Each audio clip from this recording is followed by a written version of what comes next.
Eto na naman ang isang tourism student na gastadorang walang pera. So for today's video ay panibagong gala na naman and we're going internationally. Medyo late upload because tinambakan ng maraming schoolworks at nabisi sa aking bebe. Kailangan ko kasi ang aking pahinga after feeling so pagod sa dami ba naman ng schoolworks. So ayun na nga, we are preparing here para sa paglipad papuntang Bali, Indonesia. This is my first time flying at sasakay ng eroplano. Girl, natural, sasakay ng eroplano, flying nga, diba? So ayun na nga, dami ko ng dada. We are going to Bali, Indonesia for our educational exposure. This is a requirements for our course at kailangan talagang sumamba dahil magiging INC ka. As in incomplete girl. As a grade conscious na babae, sumama talaga ako kahit pa nga I know naman na medyo napapagod nang nagpapaaral sa akin dahil nga sa sandamakmak na mga bayarin. Well, forever thankful ako sa aking ate. Don't worry ate, si Bunso naman ang babawi pagka-graduate ko, hindi kita unahang mag-asawa. Aba, need mo na naman ng bebe. Pero teka lang, napapalayo na naman tayo. So ayun na nga, since yung madam ang may experience na sa paglipad, tinuruan niya kami ng mga bawal gawin sa flight and also sa mga things na pwedeng ilagay sa hand carry at sa check-in baggage. Yun na nga, bawal ang liquid na lalagpas sa 100 ml sa hand carry at bawal naman ng power bank sa check-in baggage dahil nga may tendency na pumutok yun dahil nag-hit talaga siya. Take note din na dapat is hindi lalagpas ng 7 kilos yung hand carry. Medyo thinking twice pa nga ako if trolley ang gagamitin ko for hand carry kasi medyo bulky yung nabili ko at hindi pasok sa size requirements ng Cebu Pacific. Before flying naman kasi ay nagkaroon kami ng orientation sa school and also nag-search din ako sa internet about sa pwedeng size ng hand carry. Fortunately, ay hindi naman nasita ang hand carry luggage ko. Nandoon pa naman ang mga foods naming tatlo nila Madam at Angge. Hindi mabubuhay ang Powerpuff Girls kung walang food na ba. So after packing, which is nangyari sa bahay nila Madam, thank you sa pagkup-kup sa amin Madam kahit na naging makalat kami. Sorry din kay tita kasi hindi talaga namin intensyon na magkalat. Nagahol lang talaga sa horas. Horas? Ay, perks of being ang Kapampangan. Mayaman kami sa age, minsan nagkukulang. So, ayun na nga, kailangan kasi namin mag-prepare at magsagot ng e-travel namin. Kailangan yun for scanning sa airport, plus need din namin magpaganda kahit pa nga hindi kami nakapag-outfit sa airport dahil kailangan na naka-IHTM kami.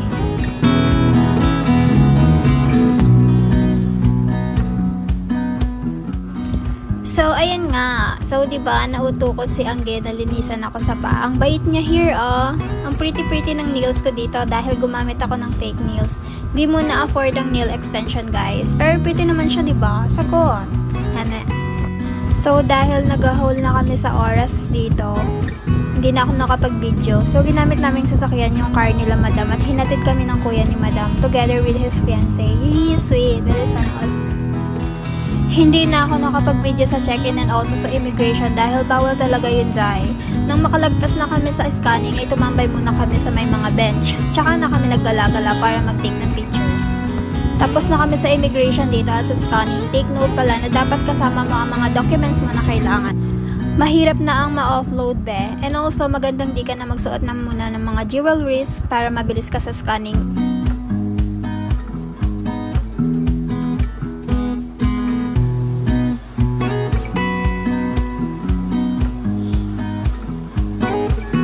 It was the best feeling nung paakyat na talaga yung eroplano sa aero. Doon mo lang talaga mafe-feel yung airplane sa pagtaas at pagbaba ng plane. Anyway, sobrang ganda sa taas, especially nung nakita ko yung city lights ng Manila.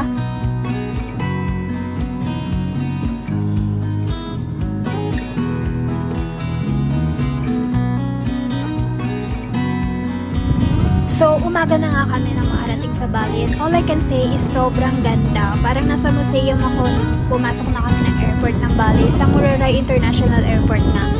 Ang advice ko lang is dapat ready kayo para sa internet sa Bali. Dapat nag-roaming kayo or nag-avail ng internet data doon dahil sobrang hirap ng experience namin na walang internet the whole tour at tanging kauwi lang sa hotel kami nakaka-access ng internet.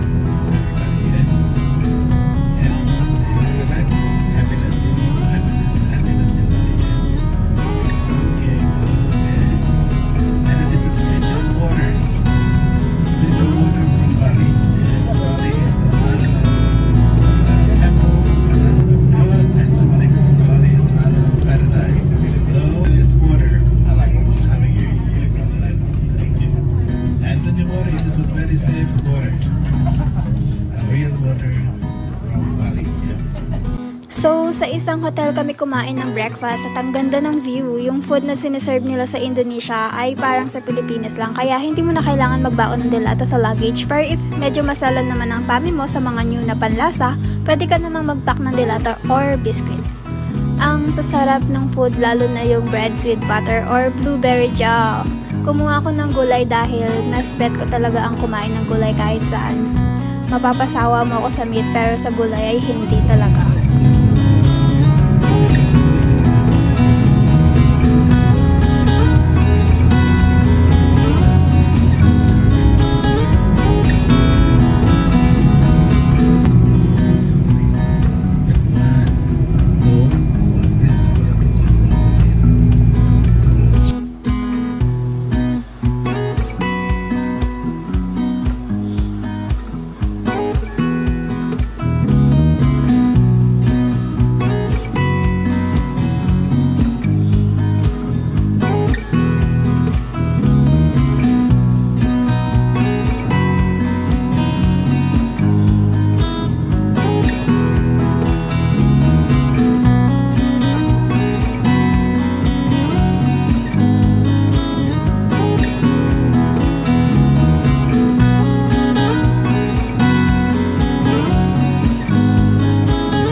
Destination namin ay ang Penglipuran Village. We went to Halas Harum Valley where you can see the greenery view. B, kinabugang rice terraces natin, girl.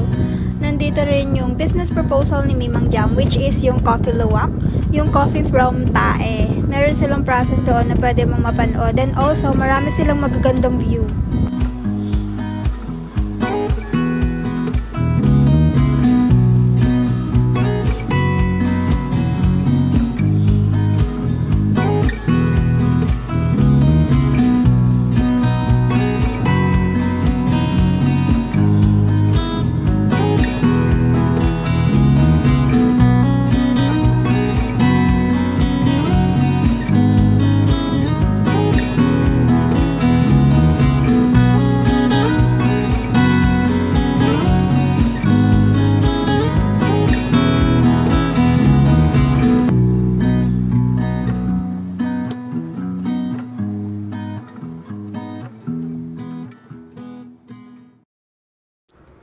So, ito nga yung coffee luwak na iniisblok ko. Ito yung coffee made from Thai. Pero girl, marami siyang benefits. Kabog mga benefits mo from work. Charot lang.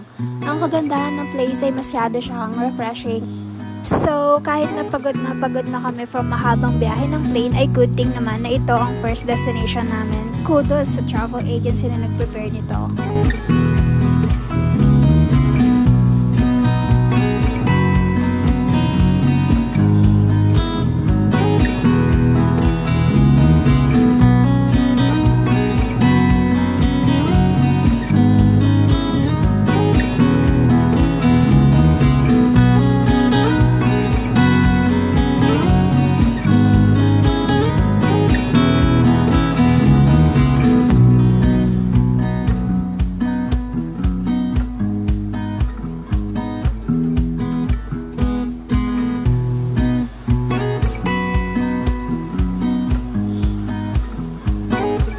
So, ito na nga yung una naming tinry. Ang ganda dito, lalo na yung feeling na pwedeng mahulog ka sa maling tao. Charot. Ganito kasi yan. 5 person lang ang kayang bigat na dalhin ng glass floor.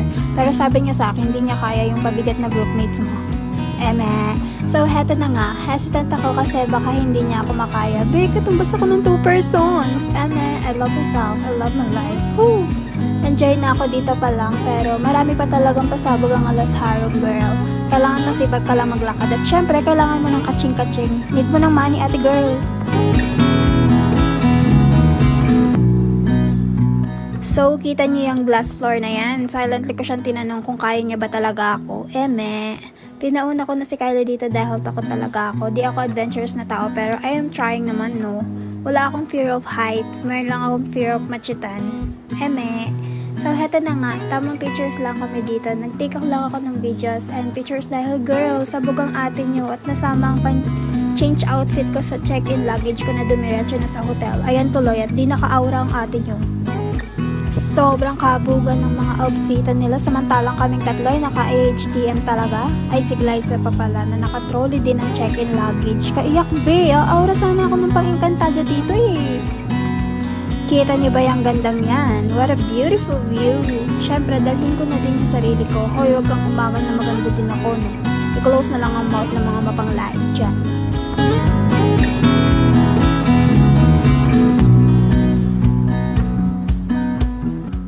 Heto na nga, yung gastos na iniiwasan ng ante nyo. Ito yung payment if gusto mong umaura sa duyan-duyan nila. Pwede ka mag-avail ng outfit nila na parang ikaw si Mariam Makiling o si Cassiopeia. B, ang ganda ng outfitan nila, depende sa long dress and also sa ganda ng dress yung price. Wala kaming currency nila at di nakapag-change ng money ang mga girl lalo. Kaya ayun, sabi namin babalik kami at magpapa-change na lang ng money. Pero nag-buy lang talaga kami ng outfit be sa labas. Ang mahal ng outfit nila na 150,000 ako girl. Pero 500 plus lang talaga yun sa pesos. Feeling mayaman ako dito be. May 1M pa naman na pera.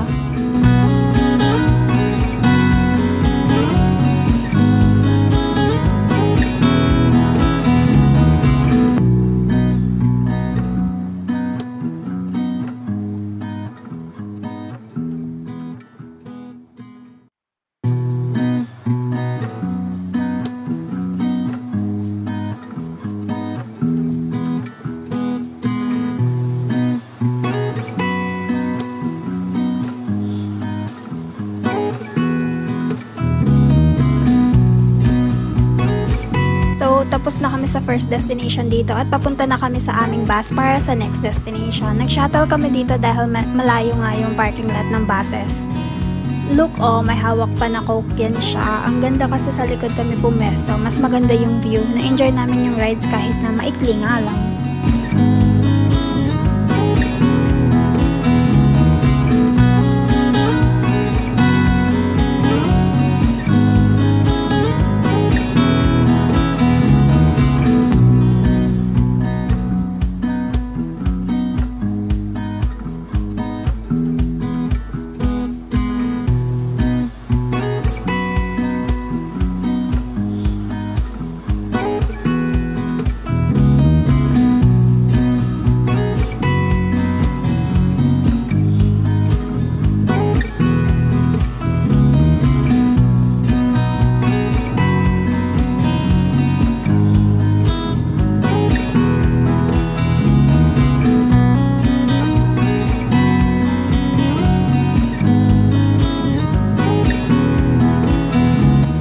Started to rain nung papunta na kami sa next destination kaya naman hirap na hirap kami nang pababa kami ng bus papunta mismo doon sa kakainan namin. So magla-lunch na nga kami dito.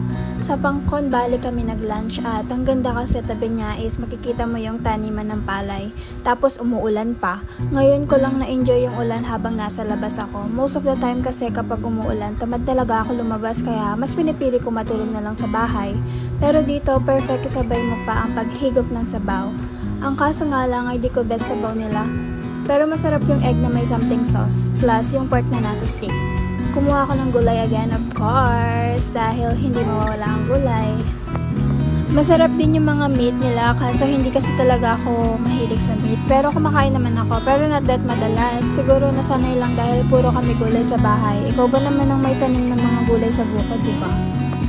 So, heto na nga, manchi-manchi ako dito. Siguro nagutom talaga ako sa paglalakad sa first destination namin. Kaya hiningi ko pa yung egg ni Madam. Gusto ko din yung binigay nila na dessert dito. Made from something sweet siya with dragon fruit eh. Pero ang sarap be, promise.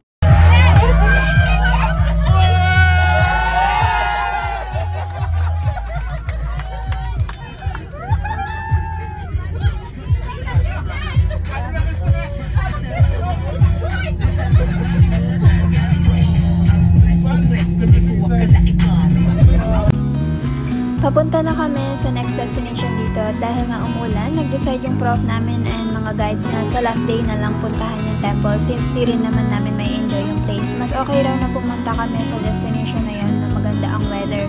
Nag-decide sila na ipalit na lang yung Krishna Valley. Bilihan siya ng mga pasalubong kaya halos magkanda-ugaga kami nila madam dahil hindi pa napalitan yung dollar namin to Indonesian rupiah. Ang ending is, doon kami mismo nagpapalit. Meron kasing nakatayo na guy doon na pwedeng pag-exchange money. Ang suggestion ko lang is, dapat change nyo muna ng dollar yung peso nyo bago nyo pa-change ng rupiah para malaki ang palitan. Mas maganda na magpa-exchange na kayo sa Pilipinas.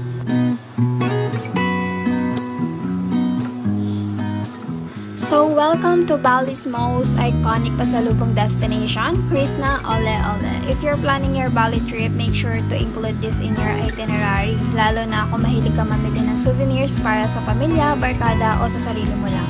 Krishna is known for being a one-stop shop for all things Balinese, from t-shirt, keychains, batik, wood carvings, spa products, and their famous local snacks like Pai Susu, Kakang Disco, and Coffee Bali.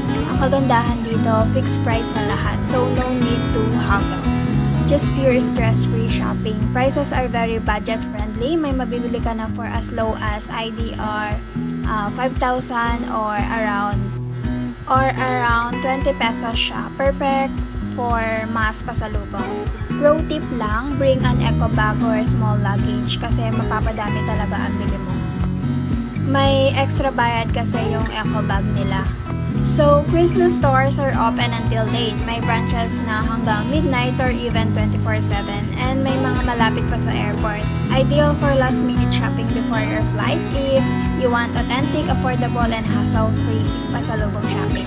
Krishna is the place to go. Promise, hindi ka uwi ng walang bitbit. So, next time you visit Bali, skip the overpriced markets and go straight to Krishna. Sulit, convenient, at siguradong pasok sa budget.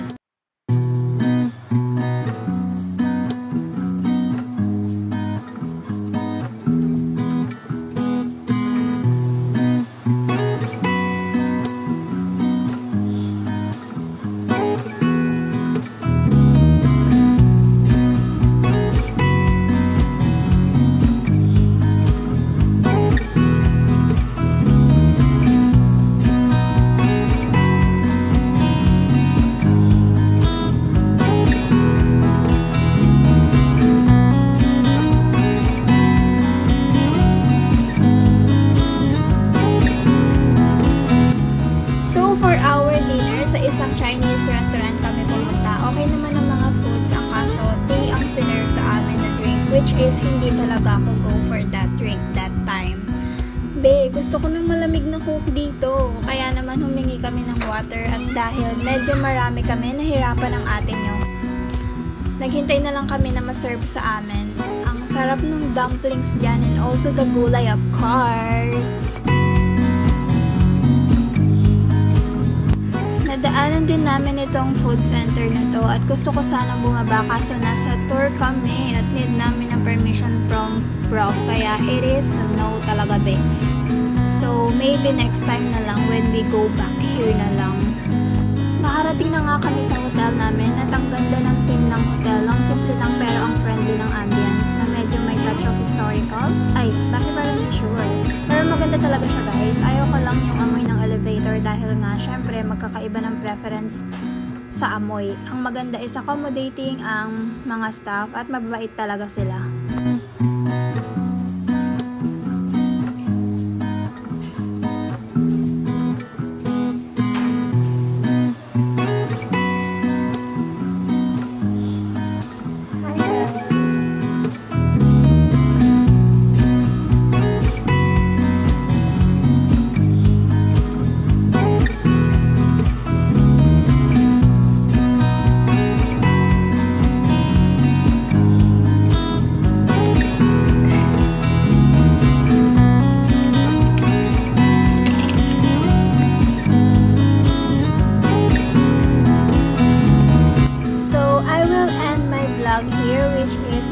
nag-ayos na kami ng mga gamit namin. Kailangan namin ng preparation para sa mga outfits namin sa mga susunod na araw sa Bali. Bye guys! Thank you for watching and hoping that you can subscribe to my channel and click the notification para sa mga next gala ko, Este Vlogs ko. Bye bye!